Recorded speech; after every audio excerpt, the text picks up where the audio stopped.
कि हमर दूध गोबा दूध के फैक्ट्री के करियो में नौकरी कितना खाह मिली खाए खाती खोखरी के करियो में नौकरी की चीज तो हर एवन ब्रांड बाट हो आ बोला नए कर का डिमांड बाट हो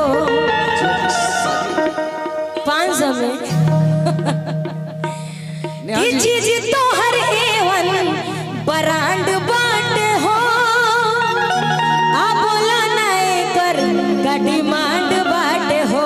नेहा जी, हाँ जी देखिए यूट्यूब की फरमाइश है। यूट्यूब में जो ज्योतिष जी हैं, हाँ इस साले को पूरा गाना आपका याद है। देखिए कितना दोहरा रहे हैं बढ़िया से।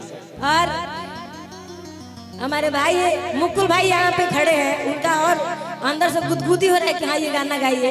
मुकुल भाई, धनंजय भैया मंच पे आ जाइए। धनंजय शर्मा जी, मुकुल भाई तो बदल गए हैं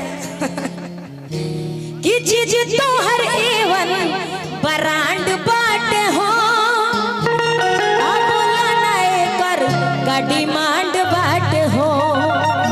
कैमरामैन जी फोकस करिएगा, हमारे गिरी जी आए हैं कि कैसे तू भइलू अरे बोलाए तारी आ बोला बोला छोकड़ी कैसे भइलू गे दरी कि हमर दूध गोबा कि हमर दूध गोबा दूध के फैक्ट्री करियो में नौकरी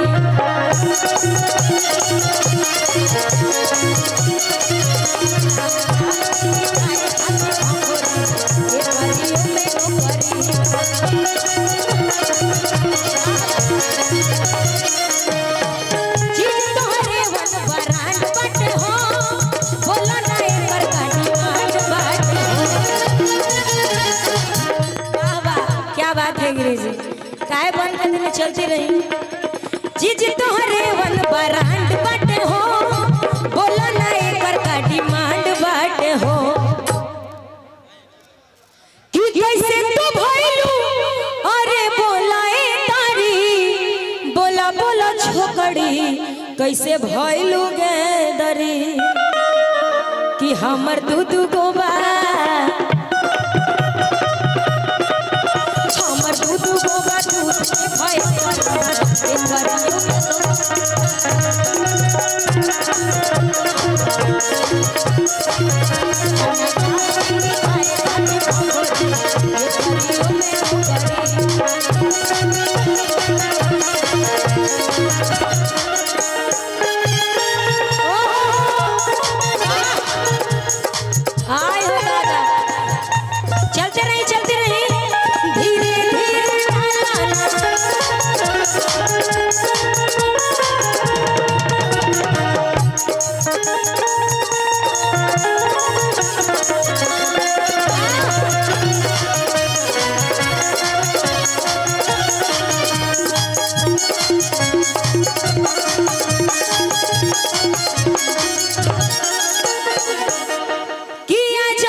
भर पेट भर खाए पड़ी पूड़ी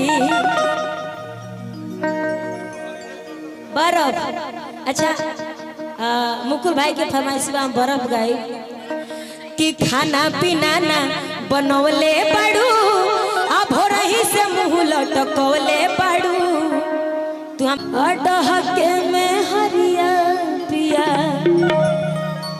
कि तोहरे लगो दी उदास बट रानी आ चढ़ी जकोरा छोरम छोरा।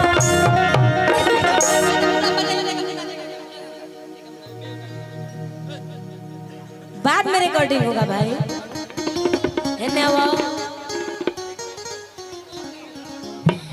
कि तोहरे लगो दी अरे उदास बट रानी चढ़ी जकोरा छरप छरा कि दिहला दर्दिया सैया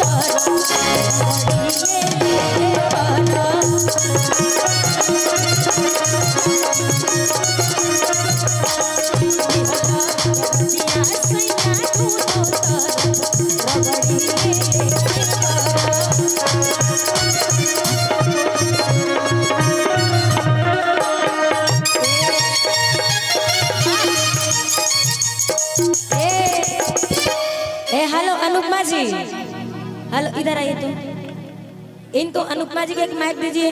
हमने के आइए, बहुत देर दिन के बाद हमर और अनुपमा जी के मुलाकात भइल बा। 3 साल के बाद हमने के मुलाकात भइल बा। मुलाकात में